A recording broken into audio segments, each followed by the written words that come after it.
Assalamualaikum sobat beriman semuanya. Allah Subhanahu wa Ta'ala berfirman, apakah engkau mengira bahwa orang yang diami gua dan yang punya Ar-Raqim itu termasuk tanda-tanda kebesaran kami yang menakjubkan? Quran Surat Al-Kahfi ayat 9.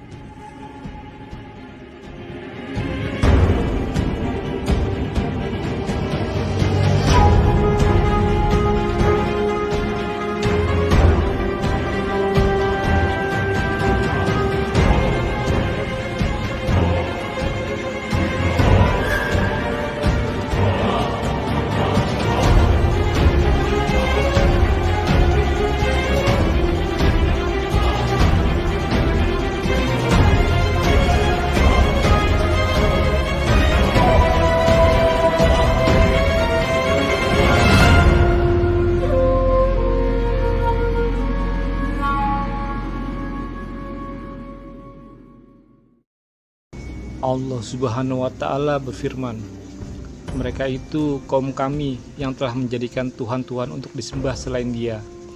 Mengapa mereka tidak mengemukakan alasan yang jelas tentang kepercayaan mereka?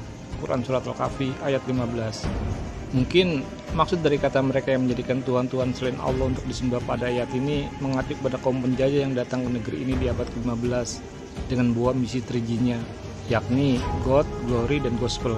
Di mana gospel di sini adalah memaksakan kepercayaan yang dianut oleh mereka pada penduduk di negeri ini, layaknya kaum Dajjal yang memaksa orang untuk kafir. Setidaknya ada bangsa penjajah yang tercatat dalam sejarah yang coba menguasai negeri ini, yang datang secara bergantian dari generasi ke generasi berikutnya selama 4 abad lamanya. Tapi nggak ada satupun dari mereka yang berhasil menaklukkan negeri ini, sebab setiap mereka mencoba menaklukkan negeri ini, tapi oleh para leluhur kita, para penjajah itu langsung dipukul mundur. Dari generasi ke generasi berikutnya, leluhur kita nggak henti-hentinya berjuang mengusir kaum Dajjal dari negeri ini. Seolah-olah leluhur kita nggak diberi kesempatan untuk beristirahat sejenak, walau untuk menarik napas sebentar doang. Karena setiap leluhur kita berhasil mengusir pasukan Dajjal dari negeri ini, tapi pasukan Dajjal yang lainnya kembali datang bergantian. Kemudian di generasi orang tua kita, muncullah inisiatif para pendiri bangsa untuk mengusir para penjajah yang gak bosan-bosannya datang silih berganti, yakni rencana untuk mempersatukan penduduk Nusantara ini di dalam sebuah wadah yang berupa negeri yang berdaulat, di mana negeri tersebut akan menjadi tempat tinggal yang dapat memberikan keamanan dan perlindungan. Di mana dalam Quran Surat Al-Kahfi, tempat tinggal yang dapat memberikan perlindungan tersebut diibaratkan sebuah gua. Allah Subhanahu wa Ta'ala berfirman, dan apabila kamu meninggalkan mereka dan apa yang mereka sembah selain Allah, maka carilah tempat berlindung ke dalam gua itu. Quran Surat Al-Kahfi ayat 16. Kalau kita cermati ayat ke-16 ini tampak memiliki kemiripan dengan peristiwa yang terjadi pada tanggal 16 Agustus di negeri ini, yakni peristiwa di mana dibawanya 2 tokoh pendiri bangsa oleh golongan muda, Karangas Dengklok, yang tujuannya supaya kedua tokoh pendiri bangsa segera mengumumkan proklamasi kemerdekaan atau mendeklarasikan bahwasannya negeri yang kepulauannya membentuk tulisan Ar-Raqim ini adalah milik bangsa ini. Kemudian di dalam Quran Surat Al-Kahfi ayat 17, lokasi gua atau negerinya Ashabul Kahfi kembali ditegaskan di ayat ini. Kalau negeri yang hari kemerdekaannya diproklamasikan pada tanggal 17 dan negeri yang wilayahnya dilewati garis khatulistiwa memang merupakan negeri tempat tinggalnya para Ashabul Kahfi. Allah Subhanahu wa Ta'ala berfirman, dan engkau akan melihat matahari ketika terbit condong dari gua mereka ke sebelah kanan, dan apabila matahari itu terbenam menjauhi mereka ke sebelah kiri, sedang mereka berada dalam tempat yang luas.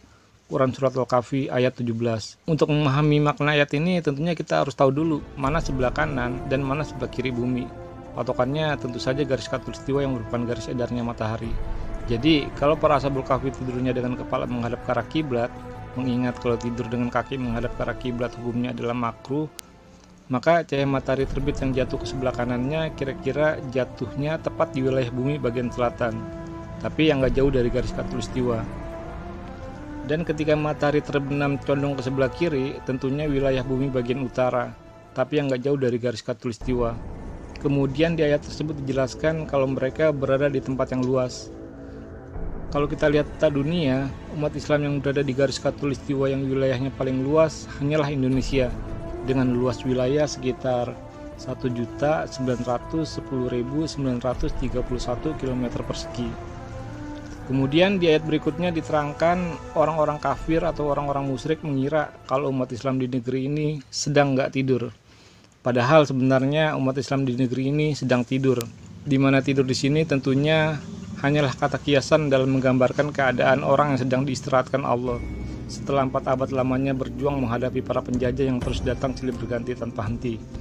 Allah Subhanahu wa Ta'ala berfirman, "Dan dialah yang menjadikan malam sebagai pakaian dan tidur sebagai istirahat." Quran Surat Al-Furqan ayat 47. Tapi walaupun begitu, mereka tetap merasa takut menyaksikan keberadaan umat Islam di negeri ini. Padahal gerakan yang kaum muslim lakukan di negeri ini hanya gerakan kecilnya orang yang tidur doang, yang bergerak ke kanan dan ke kiri. Allah Subhanahu wa Ta'ala berfirman, "Dan kau mengira mereka itu tidak tidur, padahal mereka tidur, dan kami bolak-balikan mereka ke kanan dan ke kiri, sedang anjing mereka membentangkan kedua lengannya di depan pintu gua. Dan jika kamu menyaksikan mereka, tentu kamu akan berpaling melarikan diri dari mereka, dan pasti kamu akan dipenuhi rasa takut terhadap mereka." Quran Surat Al-Kahfi ayat 18. Mungkin perasaan takut mereka kepada bangsa ini dikarenakan trauma mereka menyaksikan dengan mata kepala sendiri kalau nggak ada satupun dari nenek moyang mereka yang berhasil menaklukkan negeri ini. Wallahu a'lam bishawab.